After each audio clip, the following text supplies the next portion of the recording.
नमस्कार। तर आजच्या बहुमूल्य किचन टिप्स सुगरणींसाठी ते पहिली टिप आहे कॉफी संबंधित। कॉफी जास्तीत जास्त काळ टिकण्यासाठी कॉफी पावडरमध्ये 2-3 दाणे तांदळाचे टाकून ठेवा, म्हणजे आपली कॉफी जास्तीत जास्त काळ टिकली जाते।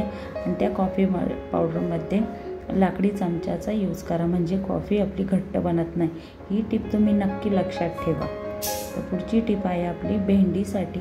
भेंडी बनवताना त्याच्यात लिंबाचा रस किंवा बारीक चिरलेले टोमॅटो टाका, म्हणजे आपली भेंडी चविष्ट बनेल आणि चिकट पण नाही होणार। तर यापैकी तुम्ही कोणताही एक पदार्थ टाकू शकता, जेणेकरून तुमची भेंडी उत्कृष्ट बनेल। ही टिप नक्की लक्षात ठेवा। पुढची टिप आहे बटाट्यांसंबंधित। बटाटे आपण आणले की मार्केटमधून 2-3 दिवसात त्याला मोड येतात। ते मोड न येण्यासाठी बटाट्याच्या टोपलीमध्ये वर्तमानपत्राचे तुकडे करून टाका, म्हणजे आपल्या बटाट्यांना मोड येणार नाही आणि ती जास्तीत जास्त काळ टिकले जाते। ही ट्रिक नक्की फॉलो करा। तर पुढची टिप आहे चणा डाळी संबंधित। चणा डाळ पावसाळ्याच्या दिवसात खराब होण्याची शक्यता जास्त असते, ऊन पण बाहेर पडत नाही। तर चणा डाळ मस्त भाजून ठेवा, म्हणजे चणा डाळ जास्तीत जास्त काळ टिकली जाईल आणि चणा डाळीमध्ये किडे पण होणार नाही, त्यासाठी कडुलिंबाचा पाला टाका। तर पुढची टिप आहे हळदी संबंधित। आपण हळद दळून आणतो आणि काही दिवसांनी त्याच्यात किडे होतात, तर तसं न होण्यासाठी हळद काचेच्या बरणीत भरून तो डबा फ्रीजमध्ये ठेवा, म्हणजे हळद आपली जास्तीत जास्त काळ टिकली जाईल, तिचा कलर आहे तसाच राहील। तर ही टिप तुम्ही नक्की फॉलो करा। पुढची टिप आहे ग्रेव्हीसाठी। कांदा टोमॅटोची भाजी बनवली की तिचा टेस्ट कांदा टोमॅटोचा स्मेल तसाच राहतो, तो न राहण्यासाठी कांदा टोमॅटोच्या भाजीत थोडी साखर टाकायची, म्हणजे आपली भाजी पण टेस्टी बनेल आणि ग्रेव्हीचा आंबटपणा पण येणार नाही। ही टिप नक्की फॉलो करा। पुढची टिप आहे मसाल्यांसंबंधित।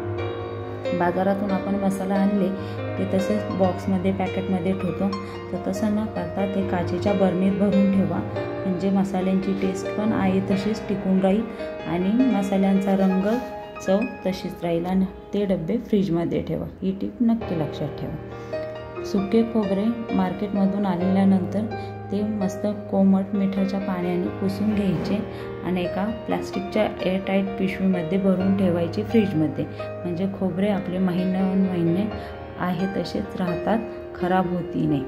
ही टिप नक्की फॉलो करा। पुढची टिप आहे सुरी संबंधित। सुरी आपण रोज आपल्या किचनमध्ये वापरत येते, पण तिला काही आणि धार कमी होते, तर ती धार लावण्यासाठी आपल्याकडे चिनी मातीच्या कपबशी असते, त्याच्या मागच्या साईडला सुरी घासू शकता, त्याने आपल्या सुरीला धार पहिली येईल आणि आपली सुरी छान पण चालेल। पुढची टिप आहे थेपल्यांसाठी। मेथी थेपला कोणतेही थेपले बनवताना पीठ मळताना कोमट पाण्याचा किंवा गरम पाण्याचा वापर करा, म्हणजे आपले थेपले 2-3 दिवस छानपैकी मऊसूत राहतात, वातळ चिवट होती नाही। ही टिप तुम्ही नक्की लक्षात ठेवा। व्हिडिओ आवडल्यास लाईक करा। पुढची टिप आहे पनीरसाठी। पनीर जास्त जर कडक असेल तर थोडा वेळ मिठाच्या पाण्यात भिजवून ठेवा, म्हणजे आपलं पनीर इझिली कट होतं आणि सॉफ्ट राहतं, चिवट होत नाही। तर चॅनलवर नवीन असाल, चॅनलला सबस्क्राईब नसेल केलं तर नक्की सबस्क्राईब करा आणि शेजारचं बेल आयकॉन पण क्लिक करा। पुढची टिप आहे डाळींसंबंधित। डाळ्या जास्तीत जास्त काळ टिकवण्यासाठी त्याच्यात खडे मीठ लवंग घालून ठेवा, म्हणजे आपल्या डाळी जास्तीत जास्त काळ टिकले पण जातील आणि खराब पण होणार नाही, आणि 1-2-3 तेजपत्ताचे पानं टाकल्यामुळे डाळींना स्मेल पण छान राहील। या टिप तुम्ही नक्की फॉलो करा। पुढची टिप आहे उत्तप्यासंबंधित। उत्तप्पा बनवल्यावर कांदा टोमॅटो तर आपण टाकतोच, पण त्याच्यावर सांबार मसाला पण भुरभुरा, म्हणजे उत्तप्याची टेस्ट आपल्या डबल होईल। ह्या टिप तुम्ही नक्की फॉलो करा, तुमचेही उत्तप्पे उत्कृष्ट बनतील। व्हिडिओ आवडल्यास लाईक करा, शेअर करा आणि चॅनलला सबस्क्राईब करा।